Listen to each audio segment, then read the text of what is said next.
الله أكبر الله أكبر الله أكبر لا إله إلا الله الله أكبر الله أكبر ولله الحمد. Le Hajj 2018, 1439 Hégire referme ses portes.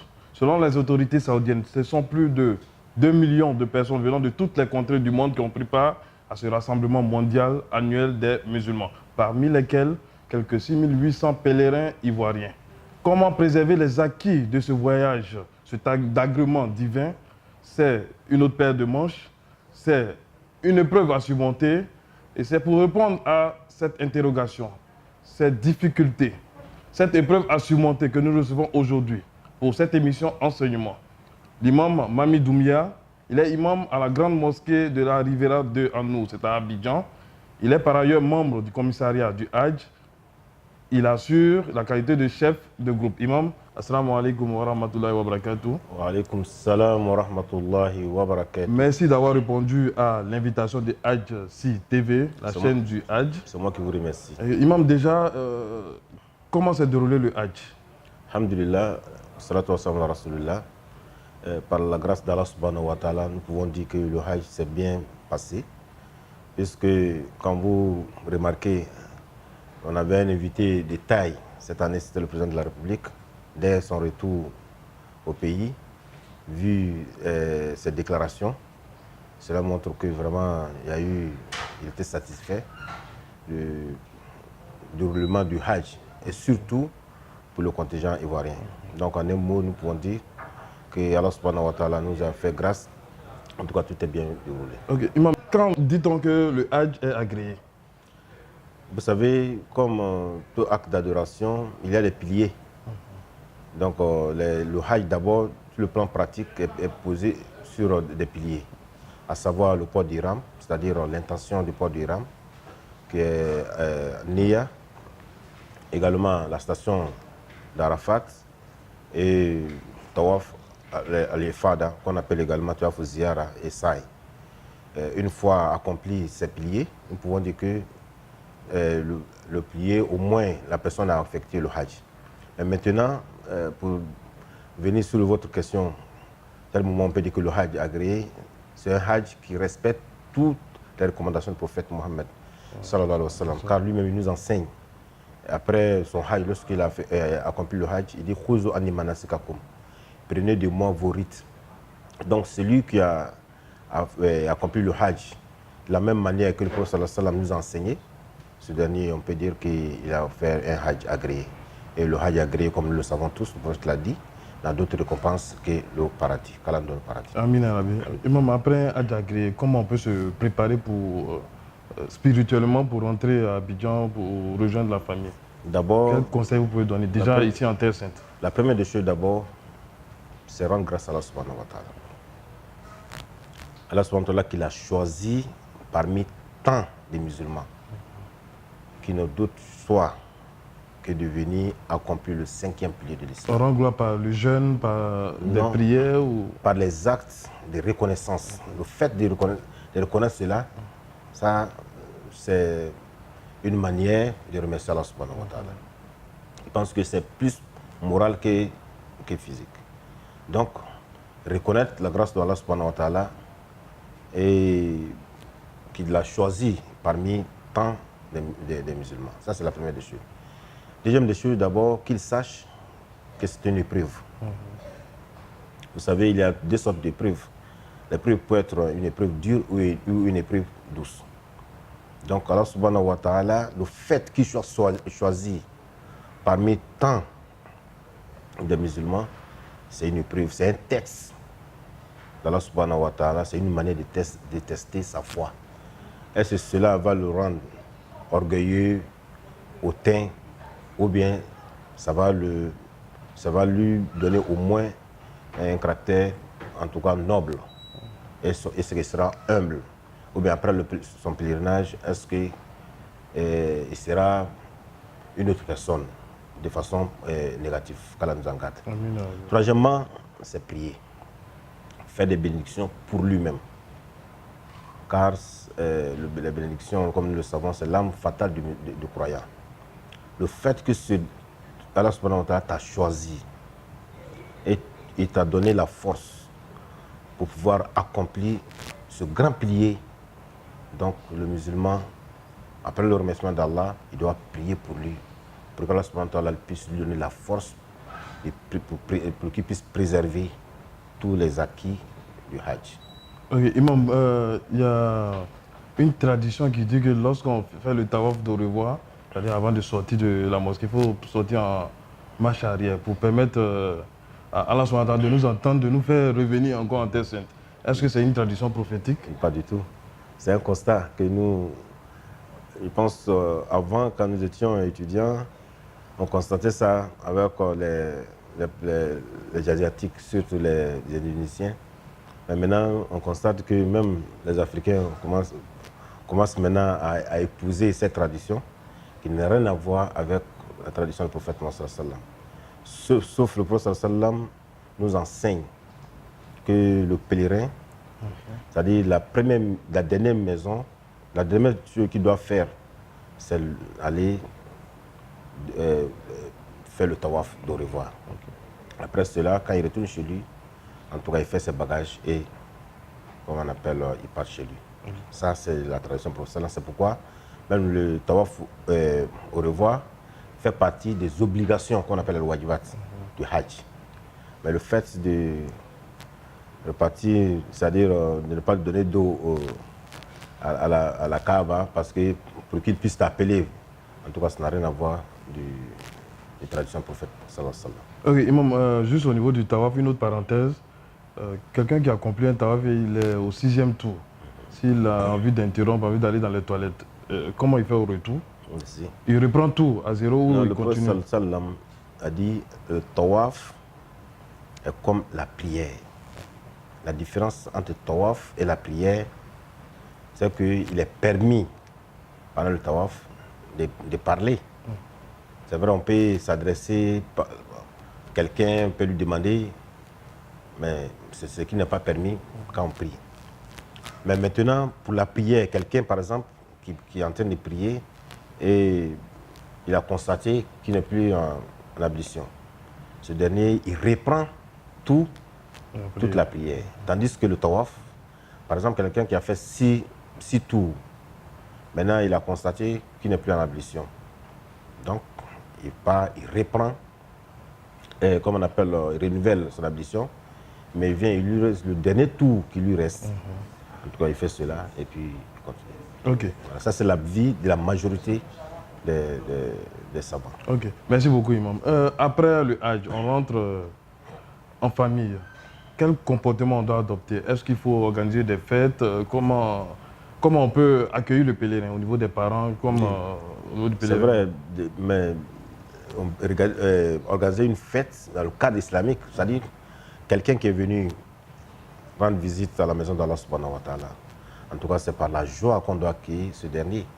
Au moins, c'est une manière aussi d'encourager les autres pour qu'ils puissent suivre le même chemin qu'il a entrepris, mais en tout cas dans le cadre bien islamique. Mais ce qui est plus difficile, Allah subhanahu wa ta'ala nous interpelle dans le Coran et dit Wala takunu kallati naqadat ghazlaha min ba'd quwwatin ankar. Il dit ne sois pas comme celle qui défaissait brin par brin sa quenue après l'avoir solidement ficelée. Donc cela veut dire que après le retour du Hajj, le pèlerin est devenu aujourd'hui, il est devenu un exemple. C'est vrai, le côté festin, les gens l'accueillent, mais désormais, ce qui est le plus important, il faut qu'il soit un modèle dans son comportement, dans sa manière de faire. Parce que pendant le Hajj, il a appris beaucoup de choses. Des Médines, en passant par la Mecque, en allant dans le circuit culturel et revenir. En tout cas, il n'avait autre chose que, il n'avait rien que d'adorer Allah subhanahu wa ta'ala. Donc, c'est une manière, ce dernier doit continuer à se lancer là. pour qu'il soit aussi un modèle pour les autres, pour que les autres puissent le suivre. Je pense que c'est ça est plus important que le côté fête, festin en tout cas. Ok, mais Imam, arrivé au pays, est-ce qu'on doit changer de nom? On se fait appeler El Hadj ou Hadja? Bon, je pense que... Parce qu'il y a certaines personnes qui en font une obligation. Tu ne peux pas prononcer le nom sans ajouter, sans le précéder de El Hadj ou bien de Hadja. Bon, en tout cas, le pèlerin, après avoir fait le Hajj, il porte avec fierté ce prénom El Hajj désormais. El Hajj, ça veut dire celui qui a accompli le Hajj. Le Hajj. Hajj. Donc, mais cela ne doit pas être, comme on appelle, l'obligation. C'est-à-dire obliger les gens pour qu'ils puissent t'appeler. D'autres personnes, même après l'Arafat, quand tu l'appelles X, en tout cas, il ne te répond pas. Il faut que tu ajoutes El Hajj. Donc, ça n'a rien à voir avec... Vraiment, il a fait beaucoup d'efforts pour oui, il a fait beaucoup d'efforts, Dieu merci. Si on l'appelle El Hajj tant mieux. Mais si on ne l'appelle pas El Hajj tant, je pense que, en tout cas, sur le côté religieux, ça n'a pas de sens. Okay. Voilà. Imam, pour vous, vous avez parlé de modèle. Qu'est-ce qu'il doit faire concrètement? Quelles sont les actions à poser de retour au pays pour pouvoir préserver les acquis de ces 1 mois passé en Terre Sainte? La première des choses, d'abord, quand il a répondu à l'appel d'Allah subhanahu wa ta'ala, c'est-à-dire quand Dieu l'a appelé, après le port d'Iram, voilà ce qu'il a prononcé. Me voici, Seigneur, me voici. Tu n'as pas d'associé, me voici. Donc ça veut dire quoi? Qu'il sache désormais que le but de son existence sur terre, c'est le fait de réserver les cultes exclusivement à Allah subhanahu wa ta'ala. Donc, désormais, ce dernier, en tout cas, il doit être aux endroits où Allah subhanahu wa ta'ala veut qu'il soit. Il doit éviter d'être dans un endroit où il est interdit qu'il mette pied là-bas, puisqu'aujourd'hui, désormais, il devient un modèle. En tout cas, sa seconde maison doit être la maison d'Allah subhanahu wa ta'ala, la mosquée. Ça, c'est un. Il doit être animé aussi par l'humilité. Puisqu'il y a eu, en tout cas pendant le Hajj, c'est un processus pendant lequel il a appris beaucoup de choses, et surtout l'humilité. Le fait que pendant quelques moments, il était avec des étoffes qui ne sont pas cousues. Il a passé tout le temps. Ça le permet de se rappeler du jour où il sera retourné vers Allah subhanahu wa ta'ala. En tout cas, il doit se rappeler toujours de ce moment. Cela le poussera d'être, comme on appelle, humble. Car nous le savons, la chose la plus sublime avec laquelle Allah subhanahu wa ta'ala m'a décrit notre prophète, c'est le bon comportement. En un mot, nous pouvons dire que ce dernier, il doit changer le comportement positivement. S'il était quelqu'un qui est orgueilleux, désormais il doit être modeste. S'il était quelqu'un, en tout cas, qui ne contrôlait pas ce qu'il s'est dit, désormais, il doit faire le contraire. Donc, en un mot, ce dernier, il doit suivre les traces du prophète sallallahu alayhi wa sallam. Et nous savons que le prophète sallallahu alayhi wa sallam, il était l'excellent modèle, mais dans quoi? Dans son comportement. Alors, désormais, il doit être, en tout cas, l'homme le plus noble, en tout cas, dans son comportement. Mais imagine quelque chose qui est interdit à l'homme ordinaire, qui n'est pas interdit Pas du tout. Au pèlerin. Parce que souvent, quand tu poses un acte, on te dit, toi-même en tant que Hadj, est-ce qu'il y a une différence? Oui, oui. Puisque toutes les prescriptions de l'islam s'adressent à tous les musulmans. Mais il y a un hadith, bon, ça c'est un hadith à caractère divin. Chaque fois quand je lis cet hadith, c'est-à-dire souvent ça me donne la chair de poule. Et le prophète sallam dit, il y a 3 catégories de personnes qui seront les premiers à activer le feu de l'enfer le jour du Yawm al-Qiyam. Mais il a choisi les hommes de qualité, c'est-à-dire un généreux.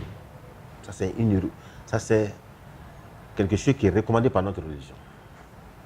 Il a parlé d'un martyr, quelqu'un qui a donné sa vie à Allah subhanahu wa ta'ala, jusqu'à ce qu'il devienne martyr. Également un savant, un sachant. Mais pourquoi? Il dit, mais parce que ceux-là, Par exemple, ils viendront avec le martyr, mais Allah lui dira, mais qu'est-ce que tu as fait avec la force que je t'ai donnée?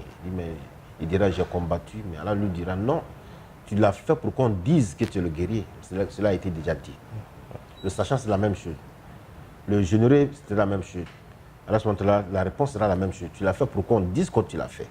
Donc si on regarde, ça veut dire que parmi les hommes, parmi eux, il y a des gens aussi qu'Allah a distingué.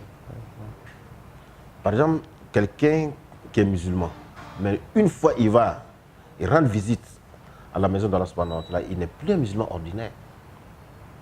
Par exemple, même à la Mecque ici, c'est-à-dire tu commets l'adultère ailleurs, c'est l'adultère. Tu commets ici l'adultère, mais ici, les péchés sont doublés. Pourquoi? Parce que d'abord, la sacralité de l'endroit qui est la Mecque. C'est la même chose pour celui qui peut être un modèle pour les gens. Un musulman ordinaire, quand il pose un acte blâmable, parce que ça se limite à lui-même. Mais tandis que celui qui a un sachant, ou bien quelqu'un qui a déjà rendu visite à la maison d'Allah subhanahu wa ta'ala, et si ce dernier pose un acte blâmable, non seulement il se détruit, mais il détruit peut-être tout un groupe.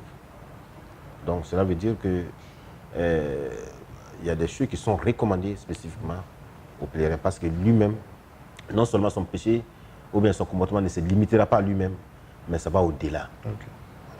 Voilà. Nous donnons vers la fin de notre émission un conseil aux jeunes pèlerins qui retournent au pays. C'est encore plus difficile pour eux de préserver.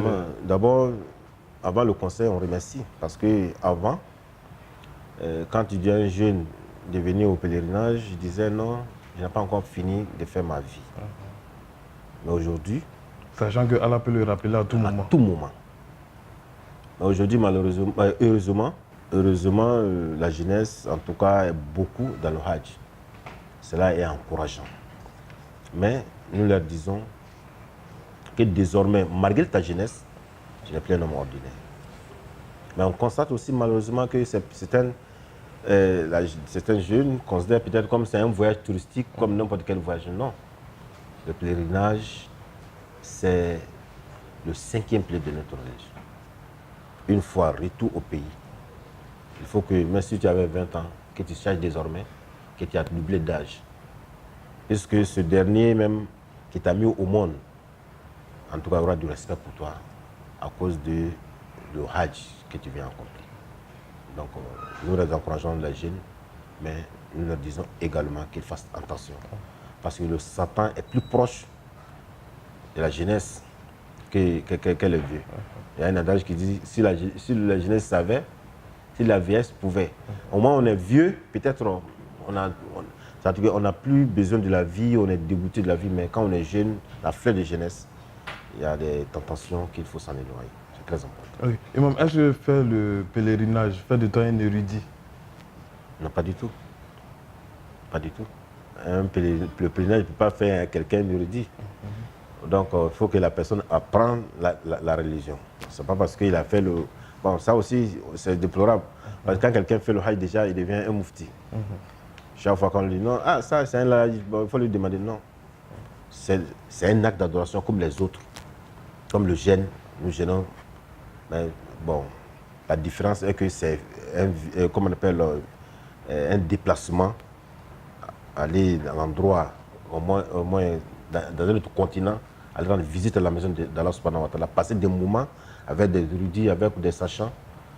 Voilà, mais cela ne fait pas de lui un érudit, un sachant. Mais ça fait de vous un saint? Oui, ça dépend. Un saint si tu préserves. Ok. Voilà. Merci beaucoup, Imam. Votre mot de fin? Un remerciement pour vous, à votre endroit, de nous avoir permis de venir traiter ce thème si important dans notre vie. Qu'Allah subhanahu wa ta'ala nous aide. Qu'Allah subhanahu wa ta'ala nous aide à préserver notre Hajj. Merci beaucoup, Imam, pour votre disponibilité. Nous espérons que tous ces enseignements seront très profitables à tous les Ladji et Adja qui retournent au pays. Merci beaucoup à l'imam, merci beaucoup à vous également qui suivez nos émissions. Merci à toute l'équipe de la cellule communication dirigée et pilotée par El Hadj Sendou Barayogo. On se retrouve à d'autres occasions pour d'autres enseignements avec d'autres enseignants. Assalamu alaikum wa rahmatullahi wa barakatuh.